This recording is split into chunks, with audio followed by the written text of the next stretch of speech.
ان پر لگنی چاہیے. آپ کو پتا ہے کہ 295A B اور C جو ہیں وہ مختلف قسم کی گستاخیوں کے بارے میں ہوتا ہے. اگر آپ قرآن کی گستاخی کریں تو 295A, اگر آپ انبیاء کرام کے بارے میں کوئی غلط جملے کہتے ہیں تو 295B, اور اگر آپ جناب حضور اقدس صلی اللہ علیہ وسلم کی شان میں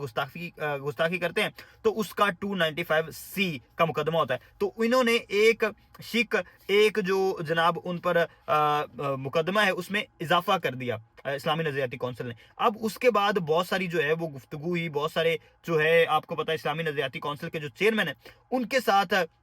جو راغب نعیمی صاحب ہیں ان کے ساتھ ایک زہیب علی بٹ نے پوڈ کاسٹ کیا. اس میں وہ کوئی خاطر خواہ جواب نہیں دے پائے اور بتا نہیں پائے کہ بیسیکلی وجہ کیا ہے اور کیوں یہ فیصلہ کیا گیا. انہوں نے کہا کہ ہمارے پاس یہ چیز آئی اور اب جو طاہر اشرفی صاحب ہیں ان کی بات میں اور راغب نعیمی صاحب کی بات میں بالکل جو 80 ڈگری کا ہے اس کا جو ہے وہ فرق آ رہا ہے اور وہ بالکل مختلف قسم کا جو ہے وہ چیز وہ کہہ رہے ہیں جو انہوں نے کہا تھا. اب جناب راغب نعیمی صاحب کا کہنا یہ تھا کہ ہمارے پاس یہ بات آئی, ہم نے صرف یہ دیکھنا تھا کہ وہ جملے جو ہیں وہ کس کانٹیکسٹ میں بولے گئے اور ہم نے بس ان جملوں پر اپنی رائے دینی تھی. لیکن طاہر اشرفی صاحب کہہ رہے ہیں کہ ہمیں فیصلہ دینا تھا, ہمیں حق حاصل ہے, ہم فیصلہ دے سکتے ہیں. اعزاز سید صاحب ان کو پوچھتے رہے کہ آپ تو رائے دینے کے قائل ہیں, آپ کو تو رائے دینی چاہیے, اسلامی نظریاتی کونسل کا کام ہے رائے دینا. اور انہوں نے یہ خود بھی کہا طاہر اشرفی صاحب نے کہ مختلف جو کیسز ہیں وہاں پر سپریم کورٹ جو ہے وہ ہم سے رائے مانگتی ہے, تو مختلف کیسز میں آپ رائے دیتے ہیں, لیکن یہاں پر آپ نے باقاعدہ طور پر فیصلہ سنا دیا. پھر انہوں نے کہا جی فیصلے اور رائے میں کوئی فرق نہیں ہوتا. کیوں نہیں ہوتا فرق؟ میری ایک رائے ہے فار ایگزامپل کہ جناب جو براؤن کلر ہے وہ مجھے اچھا نہیں لگتا, لیکن یہ فیصلہ تو نہیں ہو سکتا کہ پوری دنیا سے جو ہے وہ براؤن کلر کو بین کر دیا جائے.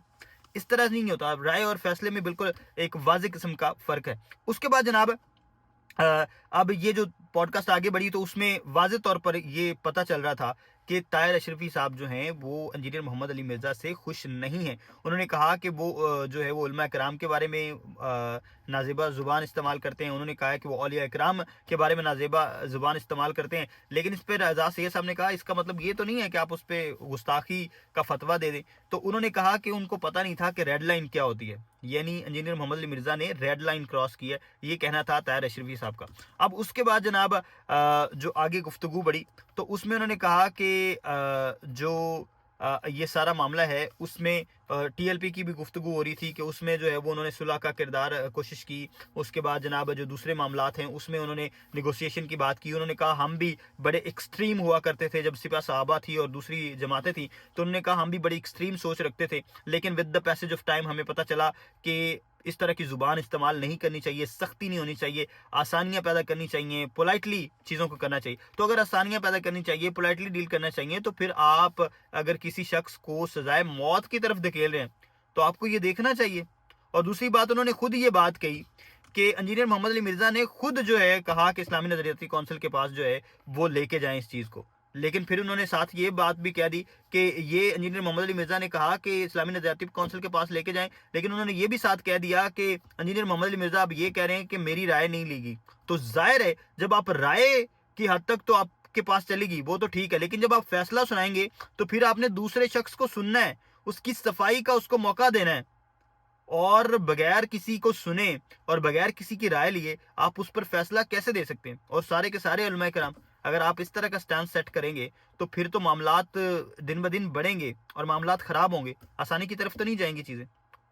تو یہ جو جتنی بھی پوڈ کاسٹ تھی اس میں میرے خیال میں کوئی خاطر خواہ تسلی بخش جو ہے وہ جواب طاہر اشرفی صاحب کی جانب سے نہیں آیا, جس میں وہ یہ ثابت کر سکیں, یہ بتا سکیں کہ واقعی جو ہے وہ سزا کی جو انہوں نے ریکمنڈیشن دی ہے وہ صحیح دی ہے, نہ کہ اس لیے دی ہے کہ یہ سب لوگ جو ہیں ان کے پرسنل انٹرسٹ تھے, ان کو غصے تھے, مختلف قسم کے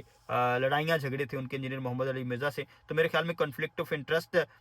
کی وجہ سے کسی شخص کی جان کے خلاف فیصلہ دے دینا یہ بہت بڑا جو ہے وہ بڑی زیادتی ہے اور بہت بڑا ظلم ہے, اور اس چیز کو ریکنسیڈر کرنا چاہیے. وہ بھی عالم ہے ہمارے لیے جو ہے وہ باعث عزت ہے, اور وہ بھی عالم. تو میرا خیال یہ ہے کہ اس کو کوئی ایسی چیز, کوئی ایسا ونس فار آل جو ہے وہ معاملہ سیٹل ہونا چاہیے جس سے اب یہ معاملہ ہمیشہ کے لیے ختم ہو, اور یہ جو ریلیجیس کارڈ ہے ہر جگہ پر یہ کھیلنا بند ہو. تو یہ آج کی تفصیلات تھی, ہوپ فلی آپ کو اچھا لگا ہوگا ولاگ, کمنٹ سیکشن میں ضرور بتائیے گا. ہمیں دیجیے اجازت, اللہ حافظ.